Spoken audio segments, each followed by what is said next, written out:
आप सभी लोग का एसआरपी क्लास में स्वागत है। जैसा कि हम लोग बीएससी नर्सिंग पैरामेडिकल साइंस का एमसीक्यू क्लास आज थर्ड देखेंगे। ये हमारा यूट्यूब चैनल एसआरपी क्लास है। ठीक, तो चलिए आज हम लोग क्वेश्चन को स्टार्ट करते हैं आगे। जैसा कि क्वेश्चन आप लोग के स्क्रीन पे दिख रहा है, पहला क्वेश्चन आ गया है। कह रहा है विच mirror is use in vehicles has side view mirror. कह रहा वाहन में पार्श्व दर्पण साइड मिरर के रूप में कौन सा दर्पण का प्रयोग किया जाता है। कह रहा कि जो फोर व्हीलर गाड़ी होते हैं उनके साइड में किस दर्पण का उपयोग किया जाता है, प्लेन मिरर का, कॉनकेव मिरर का, कॉन्वेक्स मिरर का या नॉन का। तो जो गाड़ी के साइड में होते तो उन्हें कॉन्वेक्स मिरर का उपयोग किया जाता है। तो इसके लिए आंसर नंबर हमारा हो जाएगा सी। इसके लिए आंसर नंबर हमारा सी हो जाएगा। क्यों प्रयोग किया जाता है आइए नीचे हम लोग देखते हैं संक्षिप्त में चारों ऑप्शन। देखो, पहला कह रहा कि प्लेन मिरर जो होता है ये सीमित क्षेत्र दिखाता है, इसीलिए साइड मिरर के लिए उपयुक्त नहीं है, मिरर के लिए उपयुक्त नहीं है। सीमित क्षेत्र का मतलब जैसे हमें फेस देखना हो तो उस फेस देखने के लिए हम क्या करते हैं, फेस देखने के लिए प्लेन मिरर का यूज करते हैं, प्लेन मिरर का यूज करते हैं। ठीक, कॉनकेव मिरर कहता है कि वस्तु बड़ी दिखाती है। कॉनकेव मिरर जो होती है वह वस्तु को बड़ी दिखाती है, दूरी का गलत अनुमान देता है। ये जो कॉनकेव मिरर होता है ये वस्तु को बड़ी दिखाती है लेकिन दूरी का गलत अनुमान देता है।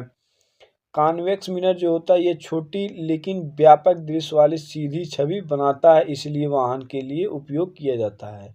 जो सीधी छवि बनाए, दृश्य विजुअल और सीधी छवि बनाता है, इसीलिए वाहन में उपयोग किया जाता है। नॉन तो ऑप्शन में कोई था नहीं, तो इसीलिए इसका आंसर कौन था हमारा, सी था।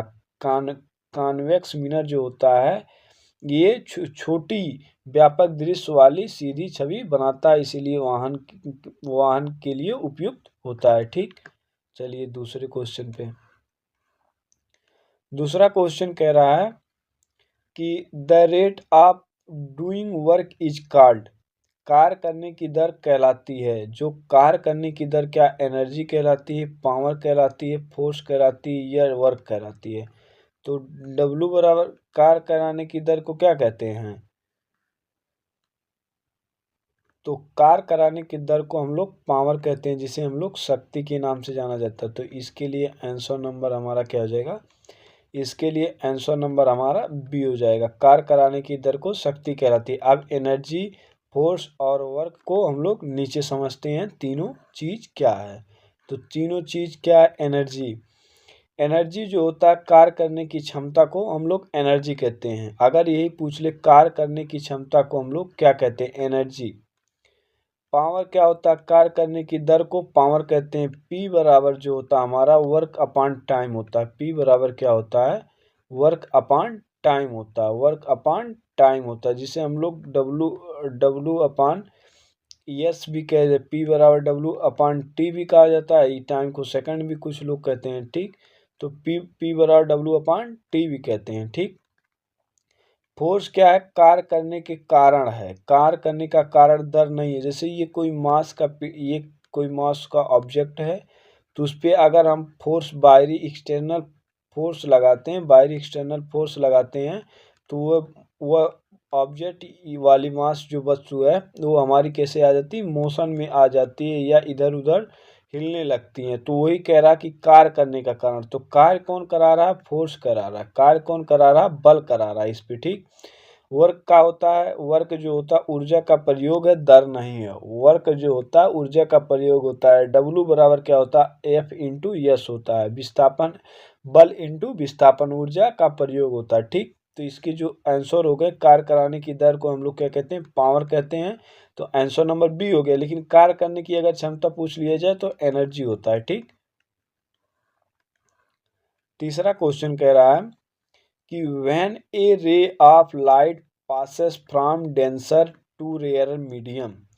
कह रहा कि एक किरण है जो लाइट प्रकाश के माध्यम से डेंसर मतलब घने घने माध्यम से विरल माध्यम में जाती है। कह रहा जब प्रकाश घने माध्यम से विरल माध्यम में जाती है तो ये क्या करती है, बैंड टू वर्ड नॉर्मल, क्या वह अभिलंब की ओर जुड़ती है? बैंड अवे फ्रॉम लैमिनर, क्या वह अभिलंब से दूर जाती है?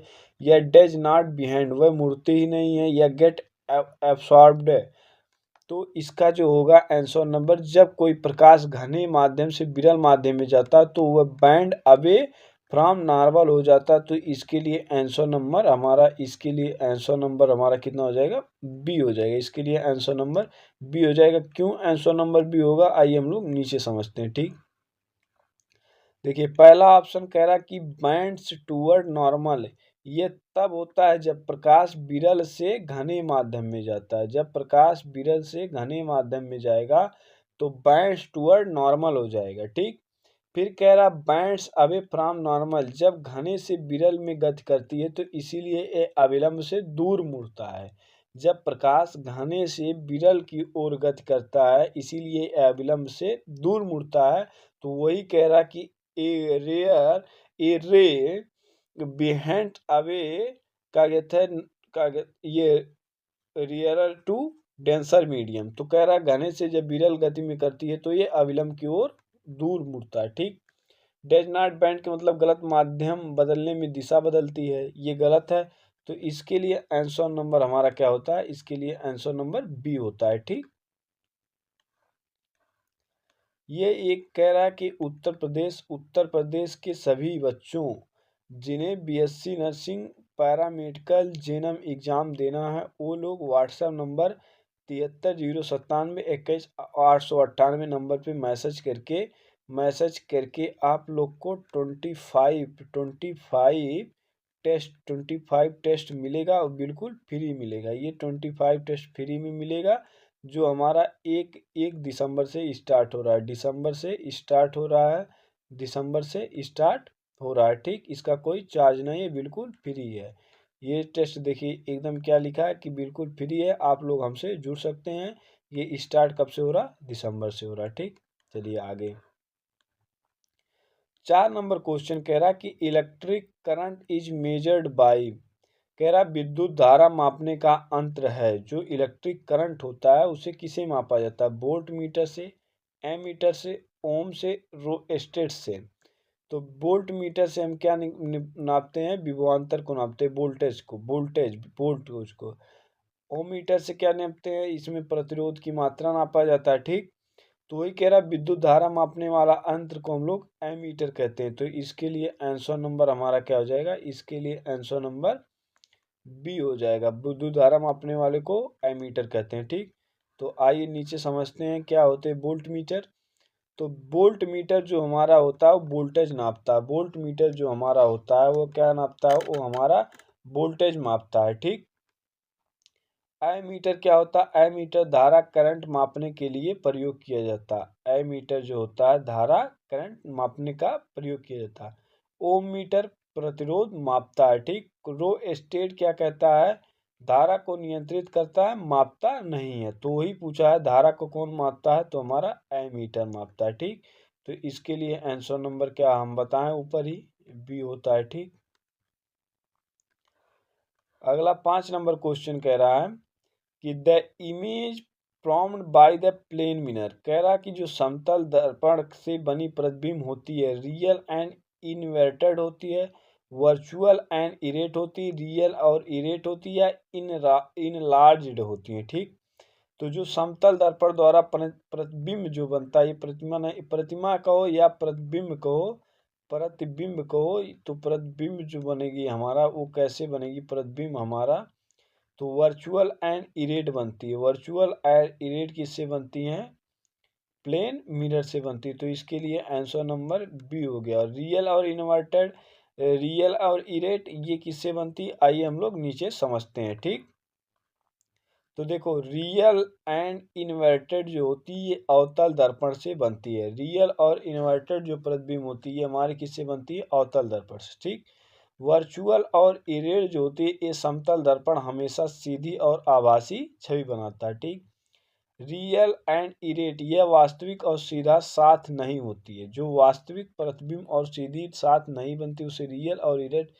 इलाज का मतलब आकार समान होता है, बड़ा नहीं। इलाज का मतलब जो होता है आकार समान होता है, बड़ा नहीं। तो वही कह रहा है कि समतल दर्पण द्वारा बना प्रतिबिंब कैसा होता है, वर्चुअल और इरेट होता है, ठीक। और अवतल दर्पण से बना प्रतिबिंब कैसा होता है, रियल और इन्वर्टेड होता है। ये दोनों चीज याद कर लीजिए, ये हमारा इंपॉर्टेंट है, ठीक, इंपॉर्टेंट है, क्वेश्चन पूछा जा सकता है, ठीक। अगला क्वेश्चन कह रहा है कि the process of the depositing a metal layer on other metal of electricity is called. कह रहा विद्युत द्वारा एक धातु से दूसरी धातु पे परत चढ़ाने की प्रक्रिया क्या कहलाती है। कोरिएंसन कहलाती है, इलेक्ट्रोप्लोटिंग कहलाती है, रस्टिंग कहलाती है, रिफिनिंग कहलाती है, ठीक। तो एक धातु से दूसरे धातु के ऊपर परत चढ़ाने की प्रक्रिया को हम इलेक्ट्रोप्लोटिंग कहते हैं, इलेक्ट्रोप्लोटिंग कहते हैं। तो इसके लिए आंसर नंबर हमारा, इसके लिए आंसर नंबर बी हो जाता है, बी हो जाता है, ठीक। आइए कोरिएंसन या रस्टिंग और रिफिनिंग के बारे में नीचे समझते हैं, ये तीनों चीज क्या होता है, ठीक। तो देखो, जो कोरिएंसन होता है ये धातु का क्षरण करता है, धातु का क्षरण कहलाने की प्रक्रिया को कहते हैं कोरिएंस, कहते हैं कोरिएंसन। इलेक्ट्रोप्लोटिंग क्या होती है, इलेक्ट्रोप्लोटिंग में धातु द्वारा धातु की परत चढ़ाना, धातु के द्वारा धातु की परत चढ़ाना इलेक्ट्रोप्लोटिंग कहलाती है, ठीक। रस्टिंग का मतलब होता है जंग लगना, रस्टिंग का मतलब जंग लगना। रिफिनिंग का मतलब होता है शुद्धिकरण की प्रक्रिया। कह रहा कि अगर लोहे में शुद्धिकरण की प्रक्रिया को क्या कहेंगे, रिफिनिंग कहेंगे। ये सभी से एमसीक्यू क्वेश्चन बन जा सकते हैं, जैसे जेएनएम एग्जाम में ये सभी से क्वेश्चन एक बन सकते हैं कि धातु के ऊपर धातु की परत चढ़ाना क्या कहलाती है, इलेक्ट्रोप्लोटिंग कहलाती है। धातु में जंग लगना उसे क्या कहती है, रस्टिंग कहलाती है। धातुओं को शुद्धिकरण प्रक्रिया को रिफिनिंग कहते हैं। ये सब ऐसे क्वेश्चन हमारे बनने के चांसेस रहते हैं साइंस में, ठीक, साइंस में। 7 नंबर क्वेश्चन कह रहा है कि which gas is produce during photosynthesis. कह रहा फोटोसिंथेसिस प्रकाश संश्लेषण में कौन सी गैस निकलती है। प्रकाश संश्लेषण जब होता है तो कौन सा गैस निकलता है, कार्बन डाइऑक्साइड, ऑक्सीजन, नाइट्रोजन या हाइड्रोजन। तो प्रकाश संश्लेषण किस में होता है, प्रकाश संश्लेषण जो हमारा होता है ये प्लांट में होता है, ये प्लांट में होता है, ठीक, प्लांट में होता है। तो प्लांट हमेशा क्या निकालते हैं, ऑक्सीजन निकालते हैं। तो इसके लिए आंसर नंबर हमारा क्या हो गया, इसके लिए भी आंसर नंबर हमारा बी हो गया, इसके लिए आंसर नंबर बी हो गया, ठीक। तो आइए देखते हैं कार्बन डाइऑक्साइड क्या होता है। तो जो लास्ट में ये दिया है कार्बन डाइऑक्साइड जो होता है, कार्बन डाइऑक्साइड पौधे इसे लेते हैं, कार्बन डाइऑक्साइड को पौधे लेते हैं, ठीक। ऑक्सीजन क्या होता है, प्रकाश संश्लेषण में जल से ऑक्सीजन बनती है। जब प्रकाश संश्लेषण होता है तो जल से ही ऑक्सीजन बनती है, ठीक। नाइट्रोजन इसमें कोई परिवर्तन नहीं होता है, हाइड्रोजन ये भीतर उपयोग होती है, ये भीतर उपयोग होती है, ठीक। तो कह रहा कि पौधे कौन सा गैस लेते हैं, तो पौधे हमेशा कौन सा गैस लेते हैं, CO2 लेते हैं। और छोड़ते कौन सा गैस है, तो वो लोग O2 छोड़ते हैं। जो O2 कौन लेता है, O2 जो होता है ह्यूमन बींग लेता है, ह्यूमन बींग एनिमल्स जितने आते हैं, और CO2 जो होता है प्लांट में जितने आते हैं, ये सब CO2 लेते हैं, ठीक, CO2 लेते हैं। अगला 8 नंबर क्वेश्चन कह रहा कि which part of the plant absorb water and mineral. कह रहा है कि पौधों का कौन सा भाग है, एब्सॉर्ब मतलब अवशोषित करना या ग्रहण करना। कह रहा पौधे का कौन सा भाग है जो जल व खनिज को अवशोषित करता है। ये प्लांट कोई है, ये मान लीजिए कोई प्लांट है, तो प्लांट का कौन सा भाग है जो जल और क्या कहते हैं खनिज को अवशोषण करता है। तो कौन सा भाग होता है, लीफ हो जाएगा, रूट हो जाएगा, स्टेम हो गया या फ्लावर हो गया, ठीक। तो जो जल और खनिज का अवशोषण कौन करता है, रूट करता है। तो इसके लिए आंसर नंबर हमारा क्या हो जाएगा, इसके लिए भी आंसर नंबर बी हो जाएगा, ठीक। पौधों में जल किसके द्वारा जाया जाता है, तो पौधों में जल जो होता है हमारा जाइलम के द्वारा जाया जाता है, जाइलम के द्वारा पौधों में जल का ट्रांसपोर्टेशन होता है जाइलम के द्वारा, ठीक। आइए लीफ स्टेम फ्लावर को नीचे समझते हैं, ठीक। लीफ में हमारा क्या होता है, लीफ मतलब पत्ते, पत्ते में प्रकाश संश्लेषण करती हैं, पत्तियां जो होती है प्रकाश संश्लेषण करती हैं। रूट जो होती है मिट्टी से जल व खनिज खींचती हैं, रूट जो होती हैं वह मिट्टी से जल व खनिज खींचती हैं। स्टेम जो होता है ये केवल परिवहन कराता है, परिवहन कराता है, स्टेम जो होता है परिवहन। फ्लावर क्या करता है, प्रजनन कार्य करता है। जो रिप्रोडक्शन का कार्य प्लांट में होता है वो कौन कराता है, फ्लावर कराता है। अगर पूछ ले कि प्लांट में रिप्रोडक्शन का कार्य कौन कराता है, तो फ्लावर कराता है, ठीक। परिवहन का काम स्टेमन, अरे स्टेम का रहता है, स्टेम मतलब तने। ठीक, तो आप लोग जान गए जल का खनिज कौन खींचता है, रूट खींचता है। ठीक, रूट कहाँ होता है, ये जमीन के अंदर होता है। ठीक, अगला क्वेश्चन 9 नंबर क्वेश्चन कह रहा conservation of the vapour into liquid, कह रहा वाष्प को द्रव में बदलने की परिवर्तन कहलाता है। कोई गैस है वह अगर लिक्विड में बदल रही तो उसे क्या कहते हैं, लिक्विड में बदल रही तो उसे क्या कहते हैं, कोई गैस लिक्विड में बदल रही तो उसे क्या कहते हैं, तो क्या वेपराइजेशन कहते हैं, कंडेंसेशन कहते हैं, सब्लिमेशन कहते हैं या मेल्टिंग कहते हैं। ठीक, सब्लिमेशन का मतलब होता है ठोस का सॉलिड का गैस में चेंज होना, सब्लिमेशन कहलाता है। ठीक, तो वाष्प जो गैस का लिक्विड में बनना एक कंडेंसेशन प्रक्रिया होती है।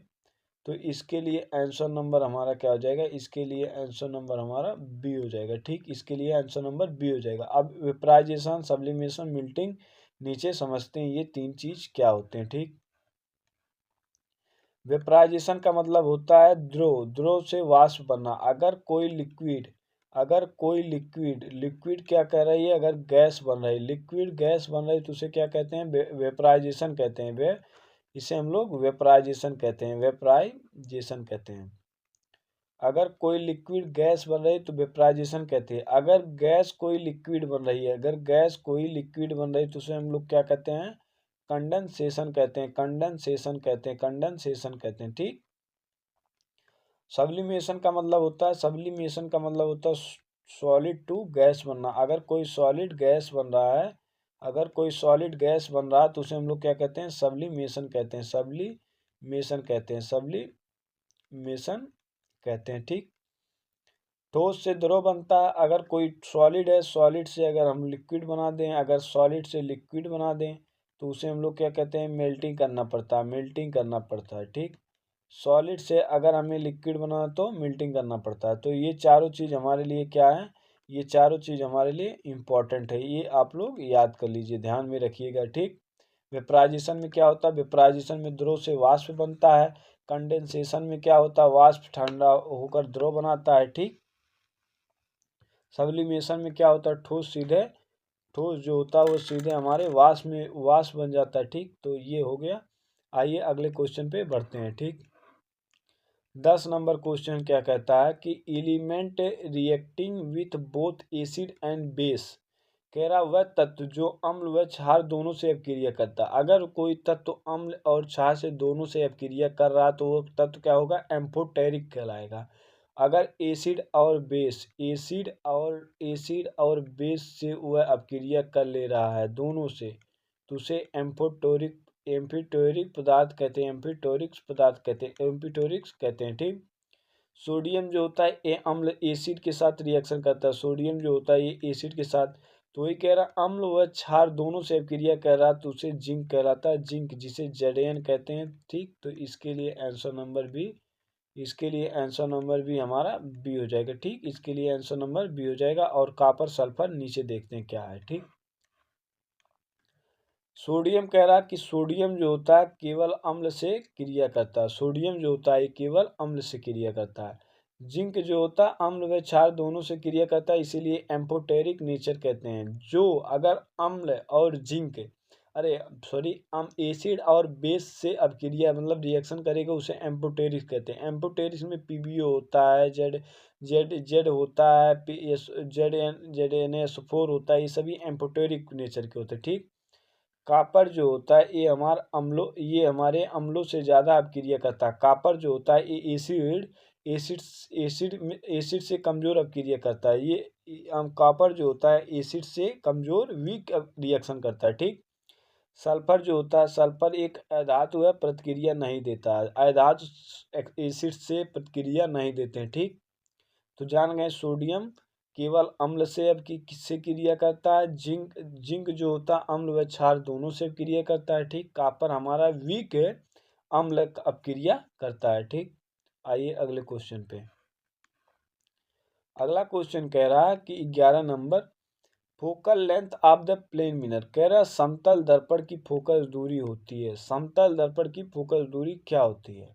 तो हम लोग पढ़े हैं कि समतल दर्पण की फोकस दूरी जो होती है इनफाइनाइट अनंत होती है। ठीक, तो समतल दर्पण की फोकस दूरी हमारा क्या हो गया, इनफाइनाइट होती। जीरो क्यों नहीं होती, वन क्यों नहीं होती, वेरिएबल क्यों नहीं होती, आइए हम लोग नीचे समझते हैं इसके बारे में। ठीक, कह रहा जीरो इसलिए नहीं होती क्योंकि समतल दर्पण का फोकस केंद्र नहीं होता। अगर समतल दर्पण का फोकस केंद्र होता तो उसका फोकल लेंथ इनफाइनाइट नहीं, उसका जीरो होता। तो ही कह रहा है कि समतल दर्पण का फोकस केंद्र नहीं होता, फोकस केंद्र नहीं होता है। इनफाइनाइट समतल दर्पण की वक्रता त्रिज्या अनंत होती है। जो समतल दर्पण की वक्रता त्रिज्या होती है वो हमारा अनंत होती है। वन मतलब कोई नाप नहीं है, वेरिएबल मतलब अस्थाई होता है। ठीक, तो ये दोनों से हमें कोई मतलब नहीं है। यही कह रहा कि जीरो इन्फानाइट, जीरो तब होगा जब समतल दर्पण की फोकस केंद्र नहीं होंगे, तब जीरो होंगे, अगर नहीं है तो जीरो नहीं है। ठीक, तो हम लोग इसको देख रहे हैं। अगले क्वेश्चन पे चलिए। कह रहा कि 12 नंबर क्वेश्चन कह रहा कि गुड कंडक्टर ऑफ इलेक्ट्रिसिटी, कह रहा विद्युत का अच्छा चालक, चालक मतलब जिससे करंट प्रवाहित हो जाए उसे चालक कहते हैं। ठीक, तो करंट मतलब गुड कंडक्टर, कह रहा गुड कंडक्टर, तो गुड कंडक्टर मतलब जिसमें करंट प्रवाहित की जा सके। तो प्लास्टिक हो गई, वुड हो गया, कापर हो गया, रबर हो गया। ठीक, तो देखो प्लास्टिक तो हमारा इंसुलेटर में आएगा, प्लास्टिक इंसुलेटर में आएगा। वुड तो हमारा, वुड जो लकड़ी होता है बैड कंडक्टर है। रबर तो रबर से करंट तो जाएगा नहीं, वो भी हमारा बैड कंडक्टर। तो इसके लिए इलेक्ट्रिसिटी के लिए हमारा कॉपर जो होता है, कॉपर आंसर नंबर सी जो होगा, इसका आंसर नंबर हमारा सी जो कॉपर होगा, ये इलेक्ट्रिसिटी के लिए गुड कंडक्टर होता है। ठीक, गुड कंडक्टर होता है। ठीक, तो ये आइए देखते हैं। प्लास्टिक जो होता है ये इंसुलेटर होता है, इंसुलेटर होता है। ठीक, वुड मतलब लकड़ी खराब चालक होता है।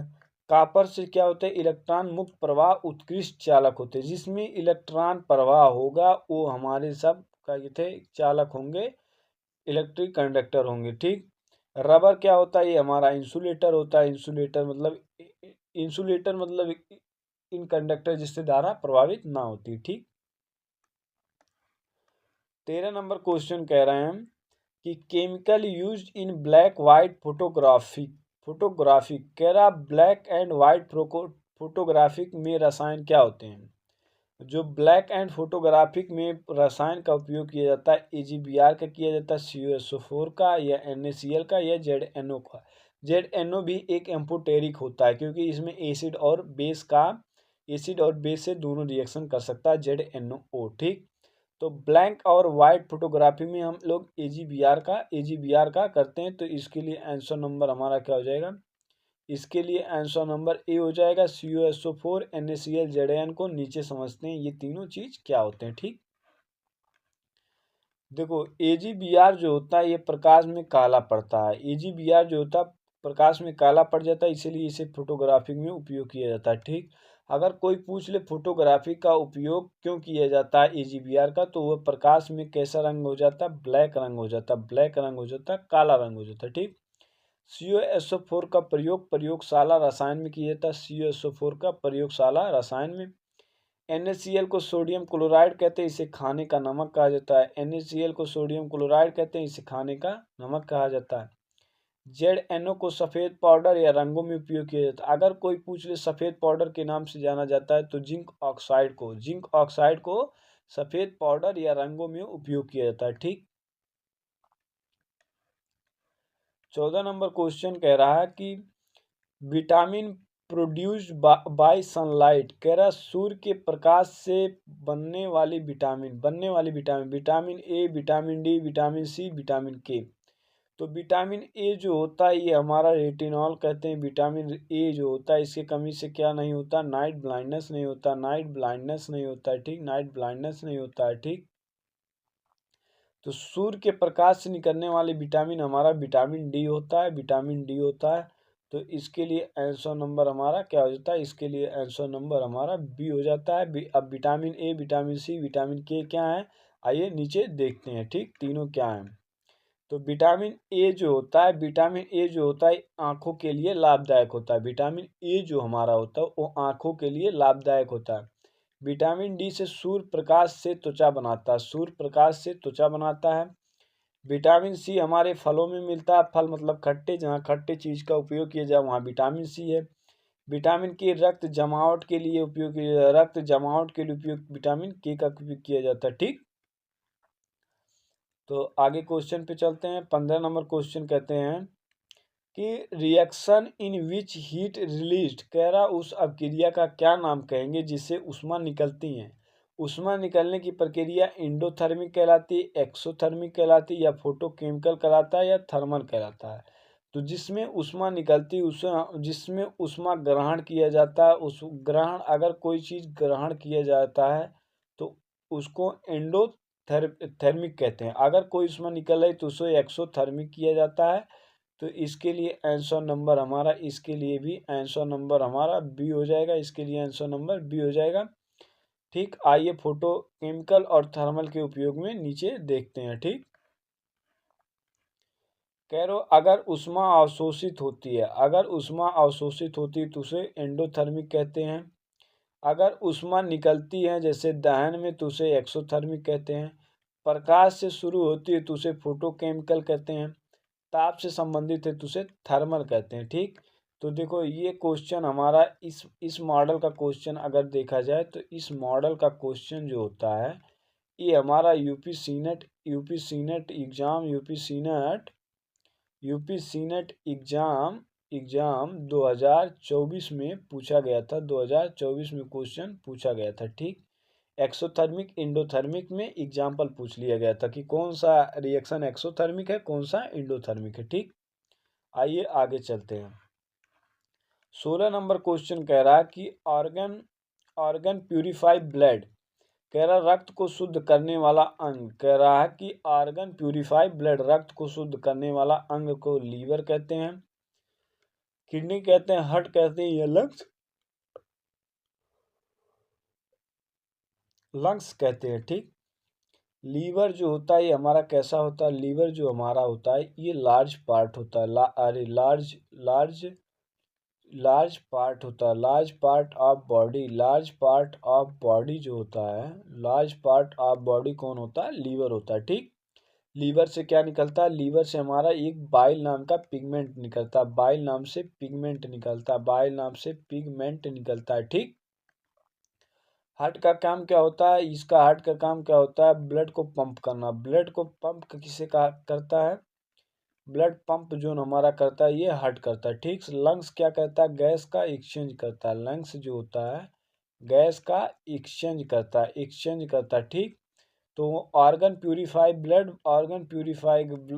के नाम से हमारा किडनी होता है। तो इसके लिए आंसर नंबर हमारा बी हो जाएगा। ठीक, इसके लिए आंसर नंबर बी हो जाएगा। ठीक,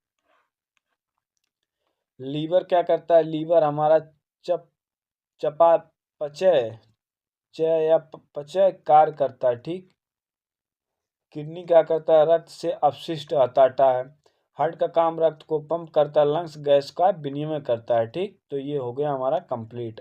ठीक, अब अगले क्वेश्चन पे बढ़ते हैं। ठीक, कह रहा कि कह रहा 17 number acid present in vinegar, कह रहा कि विनेगर मतलब सिरके, सिरके में पाए जाने वाला कौन सा अम्ल होता है, formic acid, acetic acid, lactic acid, या सिट्रिक एसिड। ठीक, तो लैक्टिक एसिड किस में पाया जाता है, लैक्टिक एसिड हमारा मिल्क में पाया जाता है, लैक्टिक एसिड जो होता है ये हमारे मिल्क में पाया जाता है। ठीक, फॉर्मिक एसिड जो होता है ये हमारे चींटी के डंक में पाया जाता है, चींटी के डंक में पाया जाता है, चींटी के डंक में कौन सा एसिड पाया जाता है, फॉर्मिक एसिड। ये क्वेश्चन हमारा यूपी सीनेट 2024 का क्वेश्चन है, यूपी सीनेट 2024 का क्वेश्चन है कि चींटी में कौन सा एसिड पाया जाता है, तो फॉर्मिक एसिड पाया। ठीक, सिट्रिक एसिड हमारे ये खट्टे फलों में पाया जाता है। ठीक, तो विनेगर में हमारा एसिटिक एसिड होता है। तो इसके लिए आंसर नंबर हमारा क्या हो जाएगा, इसके लिए आंसर नंबर हमारा क्या हो जाएगा, बी हो जाएगा।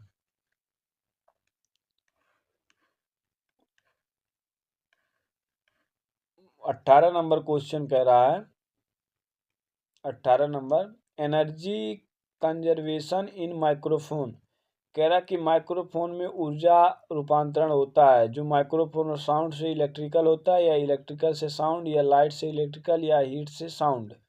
तो माइक्रोफोन में ऊर्जा का स्तर, ये चारों ऑप्शन हम लोग नीचे देख लेते हैं कि इसमें कौन सा क्या होता है। देखो साउंड का काम क्या होता है?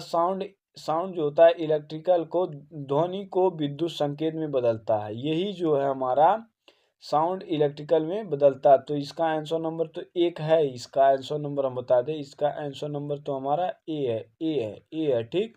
लेकिन इलेक्ट्रिकल क्या होता है? इलेक्ट्रिकल हमारा साउंड, ये लाउड स्पीकर करता है। लाउड स्पीकर का काम क्या होता है? लाउड स्पीकर का काम जो होता है वह इलेक्ट्रिकल टू साउंड में कन्वर्ट करता है। लाउड स्पीकर जो होता है वह इलेक्ट्रिकल को साउंड में कन्वर्ट करता है। सोलर सेल क्या करती है? ये लाइट से इलेक्ट्रिकल में कन्वर्ट करती है। सोलर सेल जो होती है वो लाइट, सनलाइट पाती है, उसमें किस में कन्वर्ट करती है? इलेक्ट्रिकल में करती है। ठीक। हीट टू साउंड ये कोई रूपांतरण नहीं होता। ठीक। तो ये हमारे हिसाब से ये तीनों हमारे लिए इम्पॉर्टेंट है। इसको हमें लोग एक बार देख लेते हैं कि कौन सी एनर्जी किस में रूपांतर। सोलर सेल क्या करती है? सनलाइट को इलेक्ट्रिकल में करती है। लाउड स्पीकर क्या करती है? इलेक्ट्रिकल को साउंड में करती है।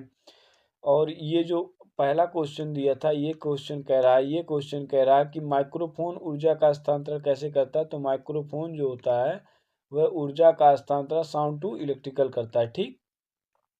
तो आइए अगले क्वेश्चन पे चलते हैं। अगला क्वेश्चन कह रहा है, अगला question 19 number, process by which green plant make food. हरा पौधा भोजन बनाता है रिस्पायरेशन से, फोटोसिंथेसिस से, डाइजेशन से या ट्रांसपीरेशन से। तो हरा पौधा जो अपना भोजन बनाता है किससे? फोटोसिंथेसिस से। तो इसके लिए आंसर नंबर बी, इसके लिए आंसर नंबर हमारा क्या हो जाएगा? इसके लिए आंसर नंबर बी हो जाएगा। ठीक। आइए देखते हैं रिस्पायरेशन क्या होता है। रिस्पायरेशन में हमारा क्या होता है? रिस्पायरेशन में ऊर्जा बनती है, भोजन नहीं। ऊर्जा का बनना रिस्पायरेशन कहलाता है। फोटोसिंथेसिस में सूर्य का प्रकाश CO2 प्लस H2O से ग्लूकोज बनाता है। डाइजेशन मतलब भोजन का टूटना डाइजेशन कहलाता है। ट्रांसपायरेशन मतलब जन की हानि प्रक्रिया होती। ठीक। अगला कह रहा है कि 20 नंबर क्वेश्चन कह रहा कि gas involved when zinc react with HCl। कह रहा कि जब जिंक HCl से अपक्रिया करती तो कौन सा गैस निकलता? देखो Zn है प्लस HCl। जब Zn प्लस HCl का रिएक्शन करते हैं तो ZnCl प्लस हाइड्रोजन, तो हाइड्रोजन गैस मुक्त हो रही है।